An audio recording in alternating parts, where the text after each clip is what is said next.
अब इस ज्योत निरंजन ने कहा दुर्गा से, प्रकृति से, कि अब मेरे साथ जो होना था हो लिया, अब मैं किसी की नहीं मानूं, अपनी मन मर्जी करूंगा। फिर उसने वही ट्राई की बकवाद करने की। दुर्गा ने फिर प्रार्थना की, भाई बात सुन ले, पहले तो तू मेरा बड़ा भाई, मैं छोटी बहन तेरी, और फिर मैं तेरे पेट से बाहर आई, तेरी बेटी होगी, कुछ तो लज्जा रख नालायक, कुछ तो सोच ले। पर इसने एक नहीं मानी, नख रेखा से भग कर लिया, नाखनों से इसके अंदर स्त्री इंद्री लगाई और इससे विवाह किया।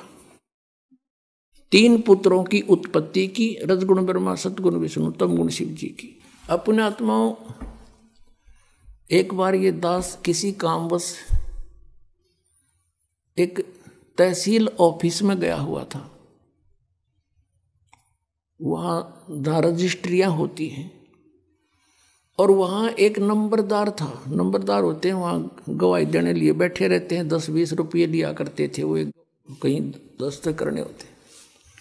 वह बैठे बातें कर रहे, अब पे कोई बात चल गई, वैसे ऐसे एक गोत्र की लड़की से उसी गोत्र के लड़के ने विवाह कर लिया, या कोई उनकी माँ का गोद में ला था, क्यों कर गया था। उसके ऊपर पंचायत पंचूत होने लग रही थी, पेपरा मारी थी, उस पर डिस्कस हो रहा था। वो एक बूढ़ा नंबरदार ने बोला, भाई पहले तो देखो बात सुनो, मैं अपनी बताता हूँ कि मेरे 3 ब्याह हो लिए। पहला ब्याह हुआ, कोई बालक नहीं हुआ, उसकी मृत्यु होगी। दूसरा ब्याह हुआ, एक पुत्री होते, उसकी मृत्यु होगी। अब तीसरा ब्याह है मेरा, और तीनों बार में पंडित ने फेरे करवाए। तो सबसे पहले हमको बाण भाई बनाया कि काश्यप गोत्रा काश्यप गोत्री, यहां से शुरू करें ये मंत्र बोलना।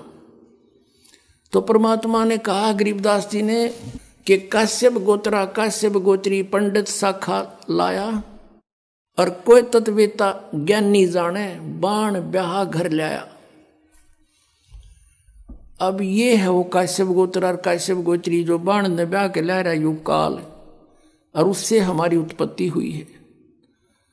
तो वो जो कहता भाई यू नो नहीं समझ मारी मेरे आज तक, यू काश्यप गोत्र और काश्यप गोत्री क्योंकि हमने बाण भाई तो जुड़े बना के चल रहे हैं। तो अब परमात्मा ने बताया कि काश्यप गोत्रा काश्यप गोत्री, ये कहते से पर इन्हें पता खक भी नहीं ये किस लिए बोल रहे हैं, किसके विषय में कह रहे हैं। काश्यप गोत्रा काश्यप गोत्री पंडित शाखा लाया, और कोई तत्वेता ज्ञानी जाने बाण ब्याह घर लाया। अब पुण्यात्माओं, अभी तक पहली बार कोई व्यक्ति, कोई श्रद्धालु इस कथा को सुनता है। विशेषकर पहले जब दास सुनाया करता था, सामने वाला नो हंसा करता अंदर अंदर, और फिर नो कहता क्यों गप्पे मारे हैं, या भी कोई बात हुई या कोई कथा हुई। अरे इतने नारी कोई कथा कोई ना पृथ्वी पे, क्योंकि उनको ये नहीं मालूम था कि ये प्रमाणित है। पुण्यात्माओं, 600 वर्ष पहले मालिक ने, सतपुरुष ने, कबीर देव जी ने आके एक धानक रूप में, जुलाहे रूप में सहशरीर आए थे और सहशरीर गए थे। ये परमात्मा पूर्ण ब्रह्म सारी सृष्टि की रचना है। उस समय इन्होंने 600 वर्ष पहले अपनी वाणी में ये वचन बोले थे और परमात्मा यही बताया करते थे। लेकिन ये ब्राह्मण लोग यानी हमारे ऋषि गुरु पवित्र हिंदू धर्म के इस बात की घनी काली मान गए कि ये झूठ बोलता है, ब्रह्मा विष्णु महेश नासवान है, इनकी माता है, इनका पिता है, ये तो अजर व अमर है, सर्वेश्वर है, महेश्वर है, किसी ग्रंथ में नहीं लिखा है। तो उस समय हमारे पूर्वज अशिक्षित थे, शिक्षा केवल एक ब्राह्मण वर्ण ही अधिकारी था उसके ग्रहण करने का। तो उनकी दाल गली रही और परमात्मा 600 वर्ष आए थे पहले। यदि वो उस समय ये टांग ना अड़ाते, हमें मिसगाइड नहीं करते, तो हमें सारा काम सुलझा सड़जा मिलता आज के दिन।